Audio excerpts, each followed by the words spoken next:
नीयत सच्ची हो तो पूरी कायनात आपके हक में खड़ी हो जाती है। ਮਾਨ ਸਰਕਾਰ ਨੇ ਨਹਿਰੀ ਪਾਣੀ ਦੀ ਸਮੱਸਿਆ ਨੂੰ ਨਜਿੱਠਣ ਵਾਸਤੇ ਬਹੁਤ ਵਧੀਆ ਕੰਮ ਕੀਤੇ ਆ। ਸਾਡੇ ਖੇਤਾਂ ਨੂੰ ਪਾਣੀ ਪੂਰਾ ਲੱਗਣ ਲੱਗ ਪਿਆ ਜੀ। मांझा, मालवा, दुआबा और पुआध के इलाके दुआएं दे रहे हैं। ਮਾਨ ਸਰਕਾਰ ਦਾ ਬਹੁਤ ਬਹੁਤ ਧੰਨਵਾਦ ਕਰਦੇ ਹਾਂ। ਇਸ ਜੂਨ ਜੁਲਾਈ ਜਦੋਂ ਝੋਨੇ ਦੀ ਫਸਲ ਹੋਊਗੀ ਇਹ 85% ਤੇ ਪਹੁੰਚ ਜਾਾਂਗੇ।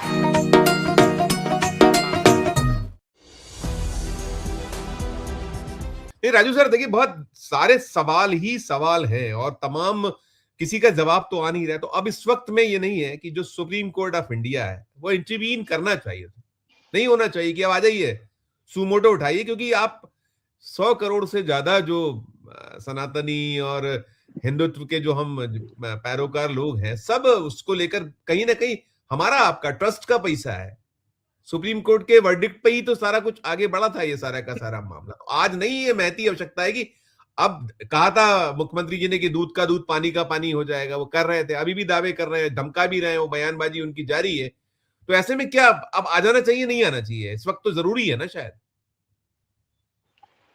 धन्यवाद संजीव जी, धन्यवाद उत्कर्ष जी और सुनील शुक्ल जी को सुना मैंने।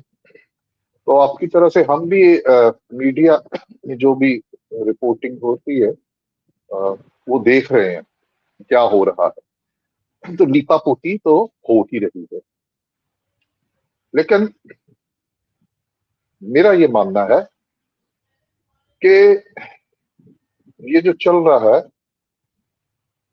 तो भगवान राम जो है, मेरा ये मानना है कि भगवान राम जो है शक्ति, एनर्जी, सभी,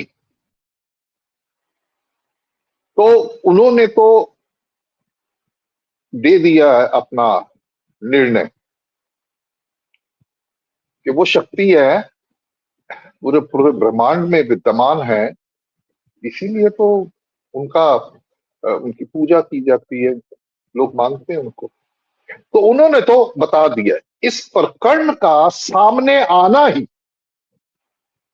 इस बात का सबूत है कि जिनके नाम के ऊपर हम इस धरती के ऊपर, इस संसार में उसका दुरुपयोग अपनी मायावादी लालसाओं और इच्छाओं की पूर्ति के लिए करते हैं, उसके ऊपर एक निर्णय आ चुका है जब से ये प्रकरण सामने आया। क्योंकि हम इंसान जो है ना, एक दूसरे से तो छुपा सकते हैं, लेकिन उस शक्ति से अपने अपने चरित्र को, अपने कार्यों को हम नहीं छुपा सकते। तो वो देर सवेर जो कुछ होना था वो यही परिणाम सामने आना। और जिस तरीके से हमारे पास, अगर हम बुद्धि के तकाजे पे सब चीज को देखें, तो जितने जितने बड़े पैमाने पे ये चोरी बताई जा रही, हालांकि कोई अंतम वो नहीं हुआ कि भी इतने करोड़ नहीं है, तो वो एक दिन में तो हुई नहीं होगी, लगातार बहुत देर से चल रही होगी।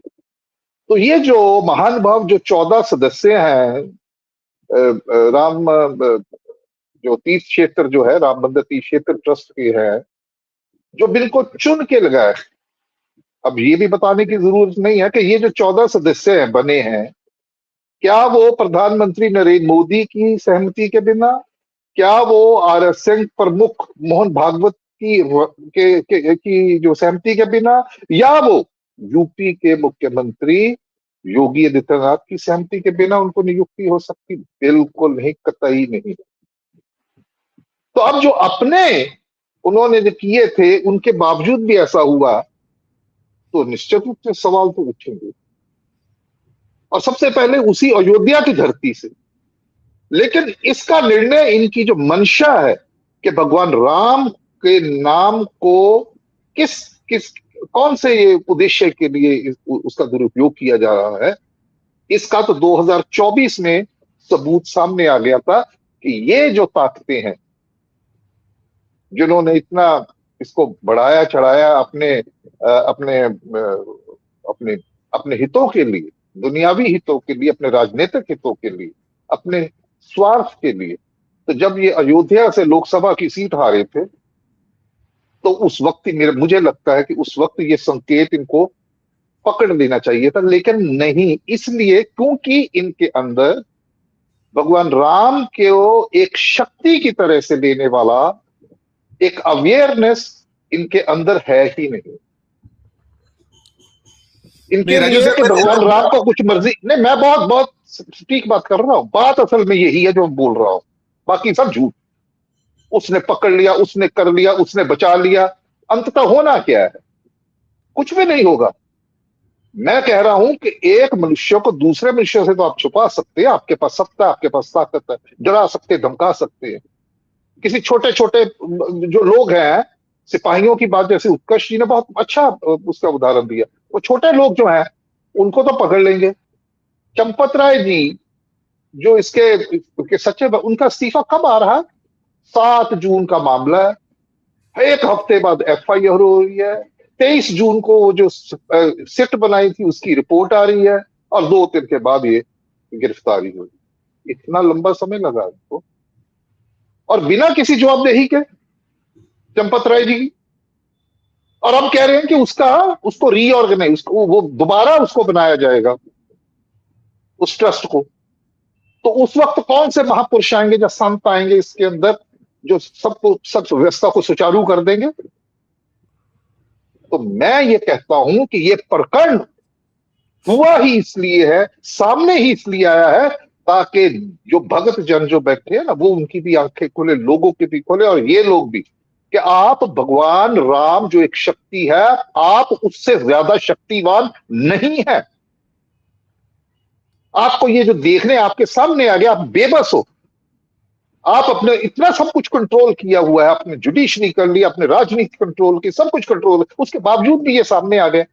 और जो समाज की नजरों में इसमें तो कौन सा, मैं वही तो कह रहा था, जुडिशरी से भी आप मत कोई उम्मीद करिए, नहीं कुछ होगा, सुप्रीम कोर्ट भूल किसी जाएगी। से करने इसमें कुछ नहीं निकलेगा। इसमें छोटे छोटे लोग हैं, उनकी कुर्बानी का बकरा बनाया जाएगा, उनको पीछे हो सकता है उनको। अब आप गुजरात में देखिए, अरे भाई जो बंदे बलात्कार जिन्होंने किया अंदर थे, बाहर लेके आए कि नहीं आए?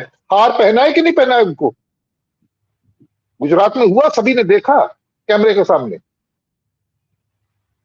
तो यही कुछ यहां पे होने वाला है। लेकिन अंतिम निर्णय भगवान राम की जो अदालत है, वो भगवान जो है ना, जो शक्तियां हैं, वो किसी मनुष्य को सजा नहीं देते हैं।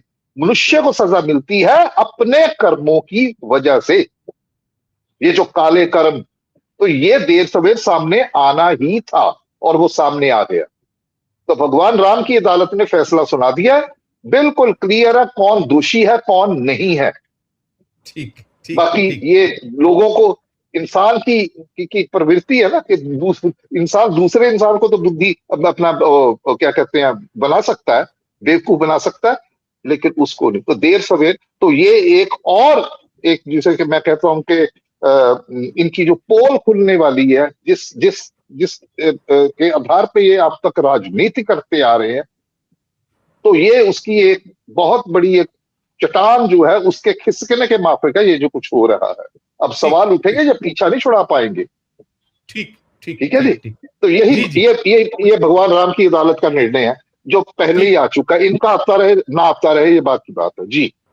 नहीं राजू सर, देखिए ये तो है कि वो हर दिन करते तो हैं, हेडलाइन मैनेजमेंट की कोशिश है, आपको कंट्रोल करना है, आपको कुछ शिगुफेबाजी करनी है, जुमलेबाजी करनी है, उस दिशा में आपको देश को दौड़ा देना है, और एक माहौल क्रिएशन जो है बीजेपी से अच्छा तो कोई करती ही नहीं है। जो कि मतलब हम कहते हैं कि मार्केटिंग है, या जो उनकी अपनी जो यही जितने हथियार हैं इनका उपयोग करके, और आप इतने 12 सालों से यही सब करते चले आ रहे। तो आज जो है, आज जिस मुहाने पे खड़े हो, 24 के बाद से, 24 में तो आपने देख लिया था, 24 में जनता ने सबक सिखाया था, 240 पे टिकाया था, नहीं मिला था आपको स्पष्ट बहुमत, लेकिन बाद की जो चीजें होती चली आ रही, तो कॉन्फिडेंस शायद इसीलिए है कि आपको मालूम है कि हम तंत्र है, बेईमानियां हैं, सिस्टम है, उसको सब हैक करके और हो जाएगा मसला मामला, इसलिए चलने दीजिए जो चल रहा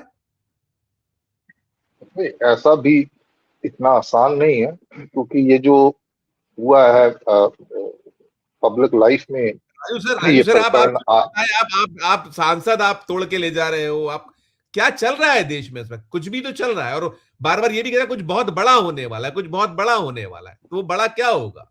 किस और बढ़ रहा है? वो कहते हैं कि पाप का घड़ा आहिस्ता आहिस्ता बढ़ता है, एकदम से नहीं बढ़ता। ठीक है, तो एक लाइन में तो ये जवाब है।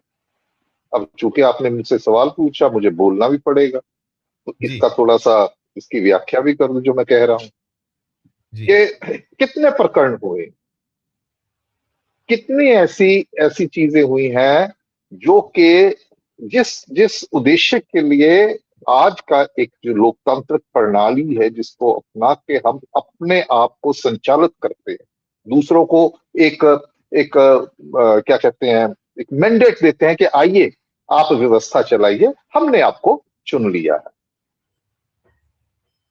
और वो लोग वो है जो कहते हैं कि हम राम को लाए हैं, तो लोग हमको लेके आएंगे, तो लोग उनको लेके आ गए। लेकिन भगवान राम का जो चरित्र है जो हमारे सामने है, वो मर्यादा पुरुषोत्तम वाला है कि अपने राज्य को चलाया कैसे,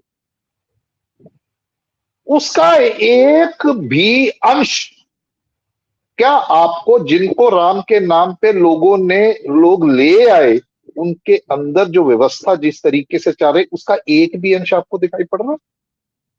नहीं पड़ रहा। उसका एक वजह तो ये है कि जिन लोगों ने, वो लोग जो राम के नाम पे इनको लेके आ गए, उनमें से एक तो है बहुत बड़ी संख्या जिसे कहते हैं कि अंध भगत, लेकिन एक ऐसा भी वर्ग है जिसकी ओर सुनील शुक्ल जी ने इशारा किया कि वो लोग जो कह रहे थे इतना बड़ा बड़ा दान दे दिया उन्होंने, अपनी जमीनें दे दी, अपनी चांदी दे दी, अपना सोना दे दिया, अपना कैश दे दिया, इनको दे दिया। उन्होंने किसी गरीब बच्चों की फीस नहीं दी उन्होंने, वो ऐसे भगत है। उन्होंने किसी बीमारों के लिए अस्पताल में पैसा नहीं दिया, उन्होंने किसी कोई कहीं पे भूखों को खाना खिलाने का लंगर नहीं लगाया। तो वो लोग कौन है?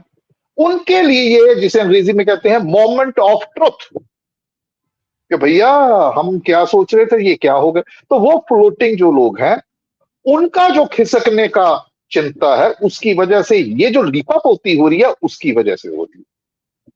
ठीक, they can't push this under the carpet because it is so big। और चुनाव होने वाले हैं यूपी के अंदर, तो ये तो करना पड़ेगा इनको, लेकिन करेंगे अपने हिसाब से, जिसमें इनकी अपनी जवाबदेही ना हो। ये लोगों में जाए, कहें देखे ऐसा हुआ था तो हमने कार्रवाई की है, जिन्होंने किया हमने उनको पकड़ लिया। यही बात योगी आदित्यनाथ भूल चुके ना पहले, कि हमने कार्रवाई कर दी, जी जी। तो अब आप हमें वोट डालिए। लेकिन भगवान राम, वो जो शक्तियां जिसका मैंने किया है कि सही मानों में अगर आप भक्त हैं और दूसरा है उस पर आस्था है, तो आप उसी नैतिकता के ऊपर अपने जीवन का निर्वाह करेंगे आप। ठीक, लेकिन इनकी प्रॉब्लम ये है कि ये लोग इतने निष्ठुर हैं, इनको लगता है कि भगवान राम भी एक आम मनुष्य है। उनको क्या पता चलता, बस आए थे इतने हजार साल पहले, चले गए, बस अब उनका नाम है, उसको इस्तेमाल करो, कुछ नहीं होने वाला। लेकिन मैं इसको आध्यात्मिक नजरिए से अगर दृष्टि से मैं इसको देखूं, तो मुझे लगता है कि जो ये सामने आया है, ये इसीलिए आया है कि इनका जो असली चरित्र है वो लोगों के सामने आए। भगवान राम जो एक शक्ति है, एक ऐसी परिस्थितियां पैदा की हैं कि इनकी पोल खोल जो है हुई है, ये मैं मानता हूं। बाकी हम इंसान है, पूरी दुनिया में बड़े बड़े राजे महाराजा चीज, जब आपके पास सत्ता है ना, शक्ति हो, तो बहुत चीजें आप कर सकते हो, और ये लगातार करते आ रहे हैं। प्रदेशों में की जा रही है, पश्चिम बंगाल में, गुजरात में, बिहार में इलेक्शन जीत रहे हैं, ठीक है। लेकिन सूनर और लेटर भैया फैसला होना ही होना है। कर्म ही प्रधान है, कर्म के अनुसार चलता सब कुछ। आप बाइबल उठा ले, कुरान उठा ले, आप शास्त्र उठा ले, आप वेद उठा ले, आप गुरु ग्रंथ साहब देख ले, कर्म ही प्रधान है, ठीक है। बस उसकी लाठी में आवाज नहीं होती, ये इनको जान लेना चाहिए।